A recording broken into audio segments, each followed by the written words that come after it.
Bueno, estimados, estimadas, ¿cómo están? Espero que muy bien. Bueno, ante todo, gracias por entender. Disculpen el cambio de horario. Bien, pero bueno, lo importante era llegar a esto, llegar a hoy, llegar al tema, ¿sí? Títulos de crédito y concursos. Me parece que es lo que quedaba para hoy y por sobre todas las cosas, lo que necesitábamos. ¿Por qué? Porque con esto cerramos un poco, bien, de lo que venimos hablando, lo que venimos haciendo, lo que venimos compartiendo. Bien. Bueno, ¿qué es lo que vamos a ver hoy? Bueno, títulos de créditos, un poco de concursos, ¿sí? Y bueno, y después vamos a plantear algunas dudas y principalmente algunos casos prácticos para poder ir revisando. ¿Qué es un título de crédito? Un título de crédito es un documento, bien, como bien lo dice ahí, que contiene un derecho económico y es necesario, ¿sí? Para poder ejercerlo o transferirlo. De acá surgen un par de términos que no son para nada poco importantes. ¿Por qué? Bueno, porque recién veníamos hablando de, bueno, que es un documento, que incorpora un derecho patrimonial, que tiene un contenido económico, que resulta necesario para poder ejercer o transferir. O sea, dicho de otro modo, es un título, pero que sin el título, ese derecho no se puede hacer valer. ¿Sí? Los títulos de crédito cumplen un rol fundamental en el mundo comercial. Tal vez hoy con algunas modernidades que lo hacen muchísimo más útiles algunos y otros tal vez fueron quedando un poco más de lado. ¿Sí? Porque, bueno, estamos hablando de la circulación. Estos títulos permiten que circule el dinero, que circule el crédito. ¿Bien? Y que efectivamente sin la posibilidad de que una persona tenga que estar trasladando una gran cantidad de dinero y que lo haga efectivamente a través de una transferencia bien a otra, bueno, efectivamente ya nos va dando a la luz o nos va diciendo que el derecho viene a regular lo que el mercado también fue necesitando. Bien, entonces nos encontramos ante un título, bien, que facilita operaciones comerciales, que reemplaza el dinero del uso en efectivo, bien, cada vez menos dinero en efectivo vemos en las transacciones, ¿sí? Al punto que es casi es innecesario estar con una billetera por la calle.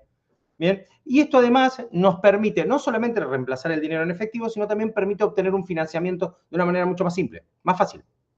¿Sí? Pero ese documento del cual estamos hablando, cheque, pagaré, letra de cambio, tiene que existir. ¿Sí? El derecho no puede reclamarse si no hay un documento. Bien, y esto es muy importante que lo entiendan. La necesariedad, ¿sí?, del documento. Con el documento facilitamos transferencias, facilitamos transacciones comerciales, permitimos o conseguimos mejor financiación, bien, trasladamos más dinero, pero tiene que haber el documento.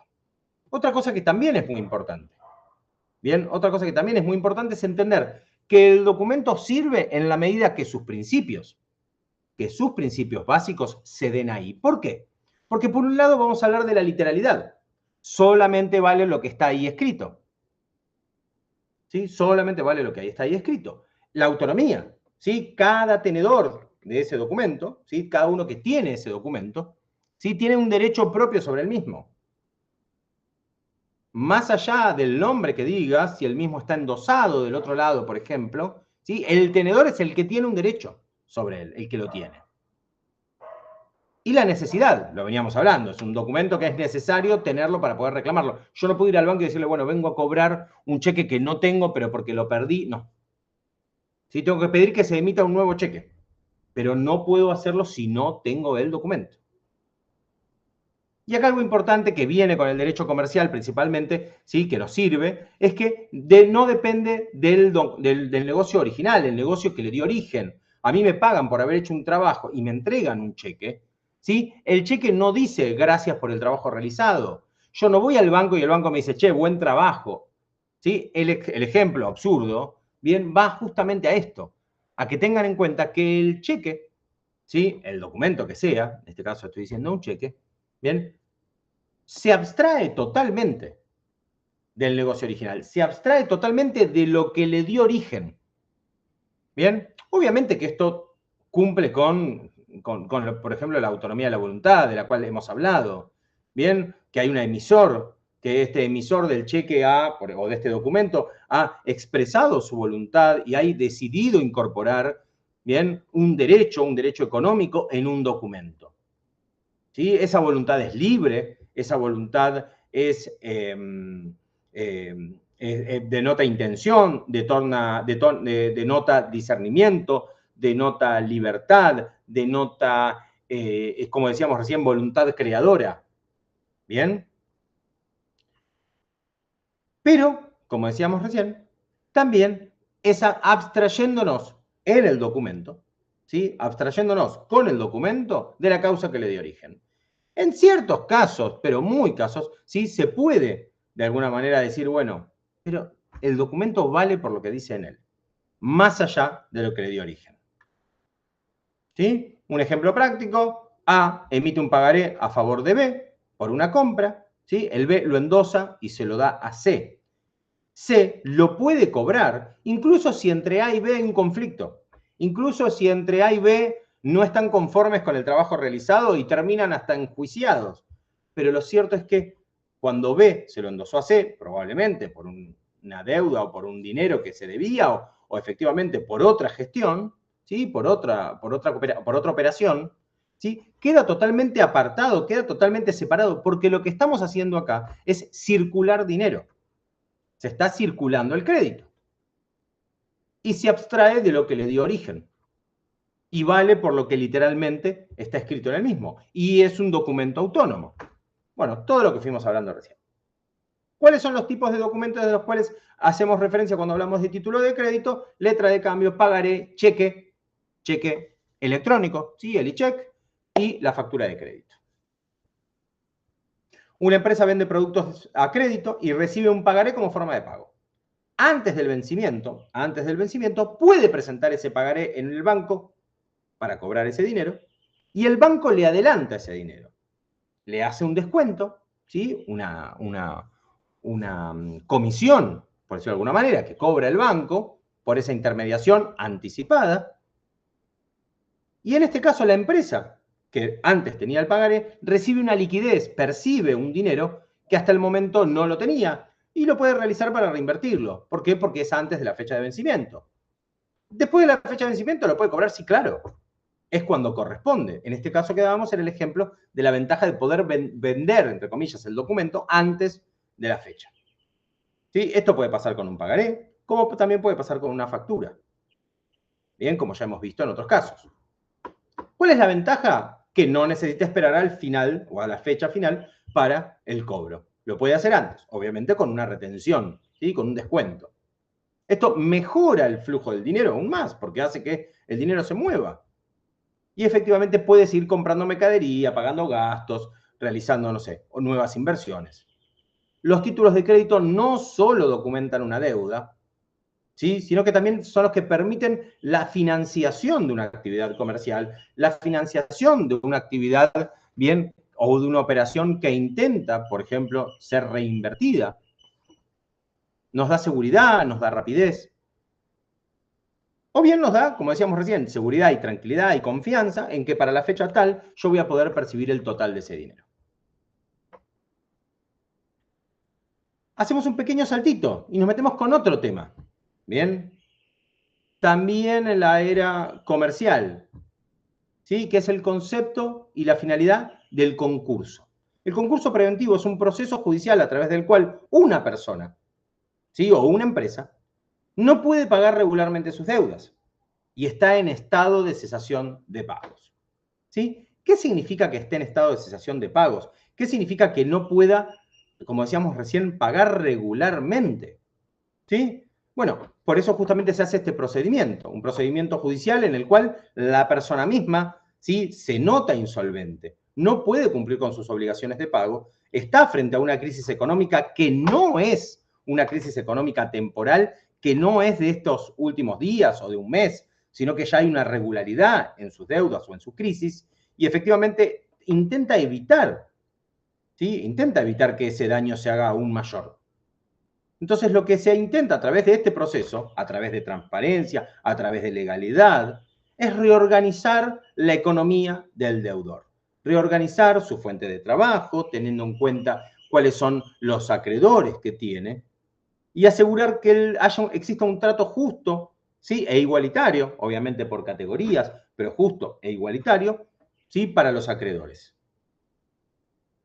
Esto se intenta garantizar a través del concurso, no solamente el cumplimiento de obligaciones, sino también la continuidad de esta empresa, sociedad, persona. Si se trata de una actividad comercial, mucho más, porque tiene empleados, porque produce movimientos de dinero. Entonces, el concurso preventivo provoca no solamente la reorganización, sino también lo que busca es, y de la situación económica, ¿no? Sino también proteger a aquellos que han contratado con este deudor. Bien, se respeta a estos terceros adquirentes de buena fe, a estos acreedores de buena fe, y evita que haya conflictos. Y principalmente por una cuestión de economía procesal, no se abran 10 juicios por deudas, sino que en un único concurso se atraigan todos los procesos que están por ahí. ¿Cuáles son los tipos de concursos o la etapa falencial que nosotros tenemos en nuestra legislación a través de la ley de concursos y quiebras? Bueno, el concurso preventivo, la quiebra y el acuerdo preventivo extrajudicial, también llamado APE. ¿Sí? En el primero yo me presento ante la justicia, bien, como deudor, propio deudor, para decirle, esta es mi situación. Y trato de justificar el presupuesto objetivo de la ley, que es el estado de cesación de pagos. En el acuerdo preventivo extrajudicial, yo lo que hago es encargarme toda la primera etapa de resolverlo con mis acreedores. Llamo a todos mis acreedores y genero espacio o genero un espacio de acuerdo, pero es extrajudicial. Lo que voy a hacer ante la justicia, lo que voy a hacer en un proceso, en un proceso judicial, es la homologación de los acuerdos. ¿Sí? Obviamente que es más ágil y más flexible. ¿Sí? El deudor alcanza un acuerdo directo con sus acreedores y se presenta al juez solamente para la homologación. ¿Sí? Hay una menor intervención judicial y hay menores costos. Bien, pero no todos los acreedores eligen o aceptan estas condiciones. Entonces, en algunos casos, puede que un intento de acuerdo preventivo extrajudicial devenga en una quiebra. ¿Sí? Y el otro, que veíamos recién, es la quiebra. Se aplica cuando ya no es posible la recuperación del deudor, cuando el deudor, propio deudor, nota esta situación, o los acreedores notan esta situación, ¿sí? Porque el concurso preventivo lo puede pedir solo el deudor, mientras que la quiebra la puede pedir tanto el acreedor como el deudor. Y lo que tiene ya por fin una quiebra es la liquidación ordenada, organizada del patrimonio, ¿bien? Y todos los productos y toda la distribución del producto, ¿bien? Que tenía esta empresa, con toda su masa de bienes y su patrimonio, ¿bien? Para liquidarlo, para distribuirlo entre sus acreedores. Y si algo queda, bueno, que quede justamente también para el propio deudor. Pero difícilmente quede algo. La ley de concursos y quiebras, como estamos viendo y como podemos ir entendiendo un poco,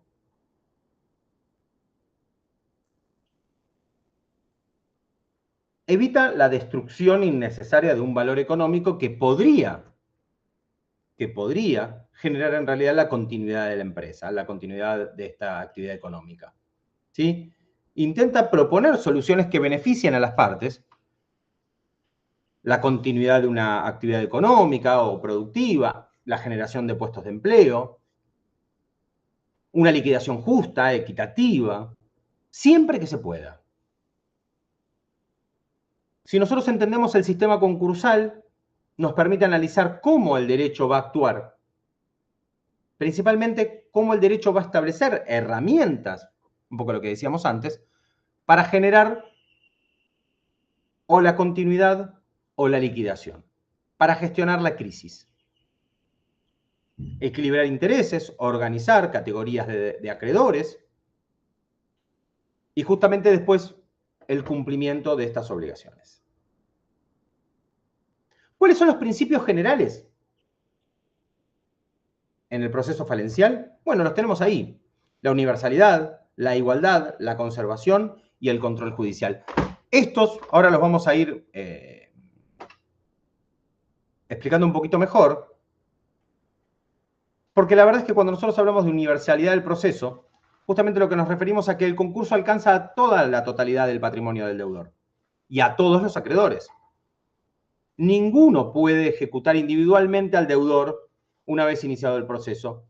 Justamente porque después de eso ya se realizan, si no, ejecuciones particulares.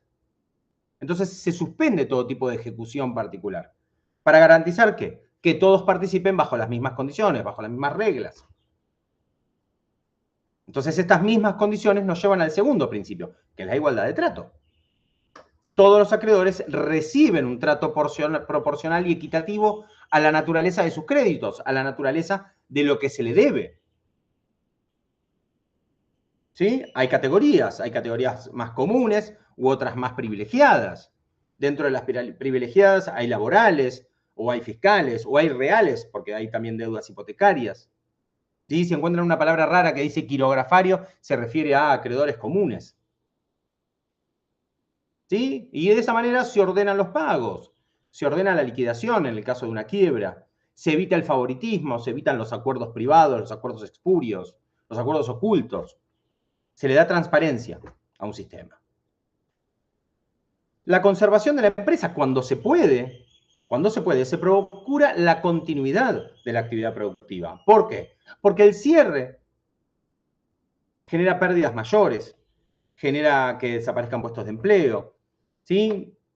Genera pérdida de valor. En algunos casos hasta hace que los pueblos o las ciudades, tal vez más pequeñas, bien, empiecen a perder población, porque ya esa empresa ya no funciona, porque ya no es productiva. Entonces, efectivamente, nos encontramos ante una situación que es compleja y por eso la ley establece a veces excesivos, pero justificados o entendibles al menos, controles. Y por sobre todas las cosas, lo que exige es transparencia. Porque lo que provee o lo que intenta proveer es transparencia. ¿A través de qué? A través de distintas etapas del proceso, ¿sí? Que son supervisadas por el juez, a través de la intervención del síndico, ¿bien? Que en algunos casos toma la administración y en otros la administración y la disposición de los bienes, controlando la documentación, ¿sí? Procurando, cuidando, curando los bienes que forman parte del patrimonio del concursado o del quebrado o fallido. Y por sobre todas las cosas también va a tener en cuenta las deudas. ¿Para qué? Para generar confianza. Y se va a dedicar a un procedimiento que va a ser público, que va a estar publicado, desde la publicación de dictos hasta la liquidación del patrimonio del deudor. Entonces ya ahora tenemos una idea de para qué es este proceso. Y por sobre todas las cosas, ¿por qué es este proceso? Este proceso es porque se da la cesación de pagos. La cesación de pagos es cuando hay incumplimientos reiterados, cuando esto ya es un estado, por eso dice estado de cesación de pagos, y no situación de cesación de pagos, es un estado, ya está generado, ya está, ¿sí? Ya está estatuido, ya está fijado en el tiempo, ya hay cheques rechazados, ya hay una continuidad de esta crisis, hay falta de liquidez, entre otras cosas. Estamos ante una situación, bien, que si bien generan ciertos indicadores, que los conocemos, que los tenemos en el texto, el incumplimiento reiterado, los rechazos de los cheques, como decíamos recién, las múltiples ejecuciones, la imposibilidad de obtener financiamiento. Todo eso son hechos reveladores que me muestran a mí qué puede estar pasando. Pero lo cierto es que hay una imposibilidad general, estructural, duradera, sostenida en el tiempo de cumplir obligaciones exigibles, obligaciones comunes. Una empresa comienza a tener problemas económicos y no puede pagar a sus proveedores ni a los bancos. Se acumulan deudas, se rechazan cheques, los acreedores reclaman pagos. Entonces, ¿la empresa qué hace? Se presenta en un concurso. Dice, yo no puedo más. Y presenta un plan de pagos para pagarle a todos sus acreedores, a pagarle a sus deudores en cuotas. Pagar a sus deudas, perdón, en cuotas. Busca seguir funcionando mientras se reorganiza, mientras liquida una parte de su activo para saldar ese pasivo. Se suspenden todas las ejecuciones individuales, todos los juicios que pueden haberle generado, por ejemplo, por alguna factura. Pero por sobre todas las cosas lo que intentamos es ordenar los pagos a los acreedores, pagos a proveedores, evitar estas ejecuciones individuales y que la empresa pueda continuar su actividad. El concurso es una herramienta legal. ¿Para qué? Para gestionar la crisis. ¿Cómo? De manera ordenada, transparente, evitando la quiebra. ¿Sí? Nada que esté vinculado con una quiebra puede ser bueno. La palabra quiebra tiene una connotación negativa. En cambio, el concurso no. El concurso es una oportunidad. ¿De qué? De recuperarse.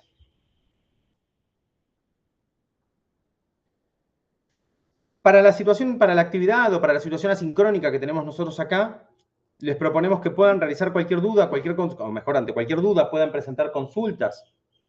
¿Sí? Tienen cuestionarios, tienen el foro de dudas, tienen el foro académico. No nos quedemos con ninguna cuestión ahí flotando. Y si es necesario, bueno, tratamos de generar otro espacio para tratar de reforzar un poco la comprensión y el tema de los contenidos respecto a ello. ¿Sí? Recuerden que tienen, ¿sí?, info por todos lados para obtener sobre esto. Pero por sobre todas las cosas, lo que estamos diciendo acá. Los títulos de crédito y los concursos, representan herramientas fundamentales. Algunos para circular el crédito, para agilizar operaciones económicas, para brindar seguridad jurídica. Muy parecido a lo otro, en el régimen concursal queremos la continuidad de la empresa, queremos la continuidad de la actividad económica y queremos dar transparencia y confianza. ¿Sí? Tratando de salvaguardar los derechos de los acreedores. ¿Sí? Y también la continuidad del deudor. No que siga siendo deudor, sino que pueda seguir trabajando, que pueda seguir dando puestos de trabajo. Estos mecanismos son tanto para el crecimiento como para la resolución de conflictos.